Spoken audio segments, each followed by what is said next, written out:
हर हर महादेव। जय सोमनाथ मित्रों, આજે આપણે મહાદેવ સોમનાથના સાનિધ્યમાં દર્શન કરવા માટે જઈ રહ્યા છીએ। સોમનાથ દ્વારકા હાઈવે ઉપર આપણે ચડી ગયા છે, તો રસ્તામાં જે પણ સ્થળ આવશે, ધાર્મિક સ્થળ આવશે, એના આપણે દર્શન કરીશું। તો સૌપ્રથમ પહેલા આપણે ભગવાન હનુમાન દાદાના સાનિધ્યમાં મોચા પહોંચી ગયા છે, તો હનુમાન દાદાના દર્શન કર્યા પછી ત્યાં સુંદર મજાનો બગીચો છે।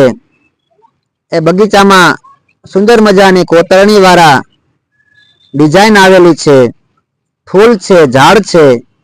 ભગવાન શિવ ત્યાં સમાધિમાં બિરાજમાન છે, એના દર્શન કરી અને પાવન થયા। બાજુમાં માં ભવાનીનું મંદિર આવેલું છે, એના દર્શન કર્યા।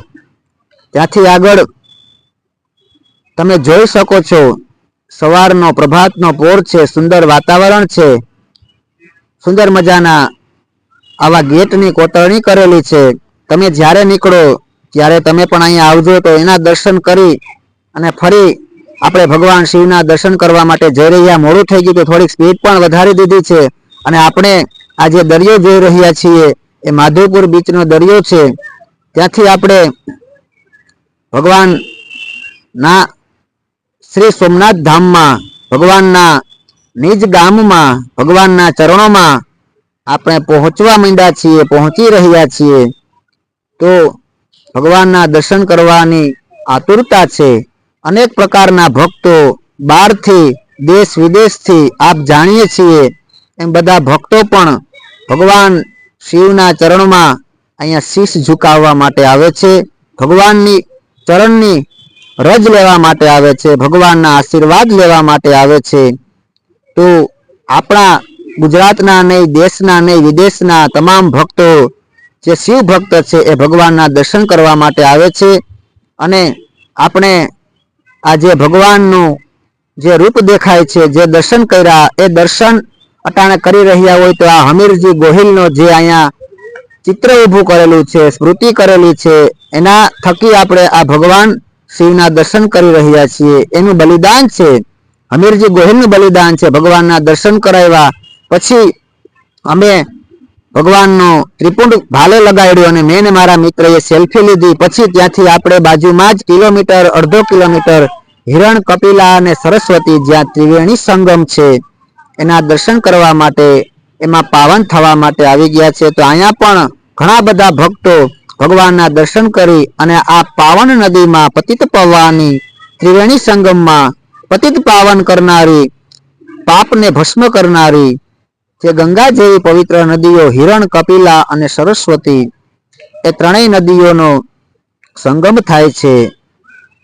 ત્યાં બધા ભક્તો આવ્યા છે। એમાં સ્નાન કરી અને હું પણ પાવન થયો। આપ એ નદીના દર્શન કરી અને આ પણ પાવન થયા। તો ત્યાંથી આપણે પાછા રિટર્ન નીકળી ગયા છે ભાલકા તીર્થ, જ્યાં ભગવાન જરા નામના પારધીએ એને બાણ મારી અને ભગવાનને જ્યારે સ્વધામ ગમન કરવું હતું ત્યારે જરા નામના પારધીએ બાણ માર્યું, અને એ ભગવાન અહીંયા ભાલકા તીર્થમાં બિરાજમાન છે, એના પણ આપ દર્શન કરી શકો છો।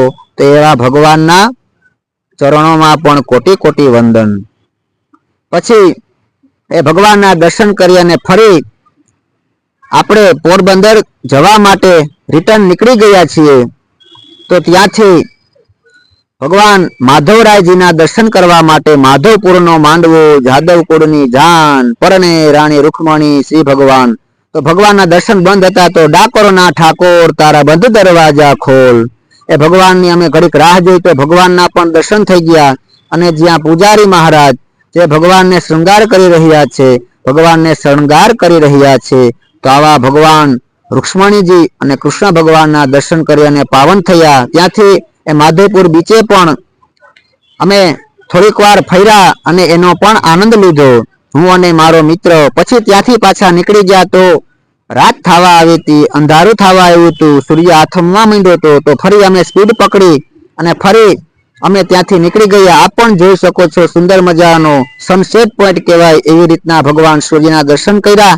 મોડું થઈ ગયું એટલે થોડીક સ્પીડ પકડી લીધી।